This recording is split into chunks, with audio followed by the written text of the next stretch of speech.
आखिर क्यों Benjamin Netanyahu, जो इजराइल के प्रधानमंत्री हैं, इतना अधिक पॉपुलर हैं? जवाब है, वर्ष 1976 में इजरायली डिफेंस फोर्सेस द्वारा अंजाम दिया गया एक खतरनाक ऑपरेशन, जिसका नाम था ऑपरेशन थंडरबोल्ट। इस ऑपरेशन में एक मिलिट्री कमांडर को अपनी जान भी गंवानी पड़ती है और उसी शहादत ने बेंजामिन नेतान्याहू को इजराइल का सर्वकालिक महान प्रधानमंत्री बनाया हुआ है।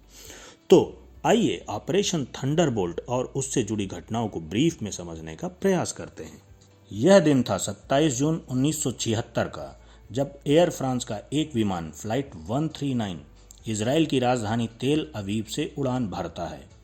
इस प्लेन को पैलेस्टीनियन लिबरेशन ऑर्गेनाइजेशन, जिसको PLO भी बोलते हैं, व उससे जुड़े एक जर्मन चरमपंथी संगठन RZ के 7 आतंकवादियों ने हाईजैक कर लिया।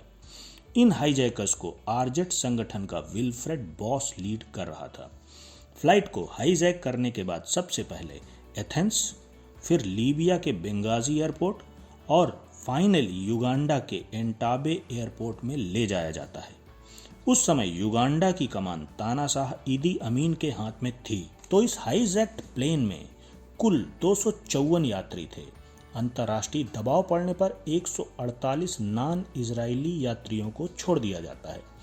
फ्लाइट के क्रू सदस्यों समेत 106 इजरायली यात्री हाईजैकर्स के बंधक बने रहते हैं और इन यात्रियों को युगांडा के एंटाबे एयरपोर्ट पर बनी एक बिल्डिंग में रखा जाता है। सुरक्षा की जिम्मेदारी हाईजैकर्स के साथ साथ युगांडा की मिलिट्री के सैनिक संभाल लेते हैं। हाईजैकर्स इजरायली जेलों में बंद कुछ आतंकवादियों को रिहा करने की मांग पर अडिग रहते हैं। इजराइल आतंकवादियों की मांगे मानकर कमजोर राष्ट्र का तमगा लगने से बचने का दृढ़ निश्चय कर लेता है और ऑपरेशन थंडरबोल्ट की रूपरेखा तय कर दी जाती है। इजरायली डिफेंस फोर्सेस और उनकी खुफिया एजेंसी मोसाद एंटाबे एयरपोर्ट पर सैनिक कार्रवाई का दिन तय करते हैं और यह तारीख होती है 4 जुलाई 1976। इजराइल मिलिट्री के लगभग 100 कमांडो कुछ प्लेन्स के साथ इजराइल से 4000 किलोमीटर दूर स्थित एंटाबे एयरपोर्ट पर हमला कर देते हैं। इस ऑपरेशन में युगांडा का पड़ोसी देश कीनिया इजराइल की मदद भी करता है। ऑपरेशन थंडरबोल्ट को सटीकता व बहादुरी से अंजाम दिया जाता है। सारे 7 हाईजैकर्स मारे जाते हैं। युगांडा मिलिट्री के 45 सैनिक भी मारे जाते हैं। एयरपोर्ट पर मौजूद युगांडा एयरफोर्स के कई फाइटर एयरक्राफ्ट भी तबाह कर दिए जाते हैं। 106 में से 102 यात्रियों को इजरायली सैनिक जहाज़ों में भरकर वापस इजराइल लौट जाते हैं। इस ऑपरेशन में इजराइल की तरफ से केवल एक मिलिट्री ऑफिसर शहीद होता है, जो खुद इन सैनिकों का कमांडिंग ऑफिसर होता है। इस शहीद ऑफिसर का नाम था योनाथन नेतान्याहू। आपको जानकर आश्चर्य होगा कि योनाथन नेतान्याहू के छोटे भाई ही बेंजामिन नेतान्याहू हैं, जो अभी इजराइल के प्रधानमंत्री हैं।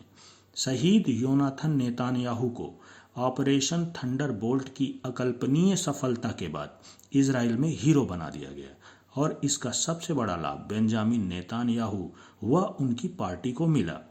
इस घटना के बाद ही इजराइल की लिकुड पार्टी वर्ष 1977 में फॉर्म में आ जाती है। इसी पार्टी से बेंजामिन नेतान्याहू वर्ष 1996 में पहली बार प्रधानमंत्री बने। दूसरा कार्यकाल वर्ष 2009 से 2021 तक रहा। वे वर्ष 2022 में फिर से प्रधानमंत्री चुने गए और सफर जारी है।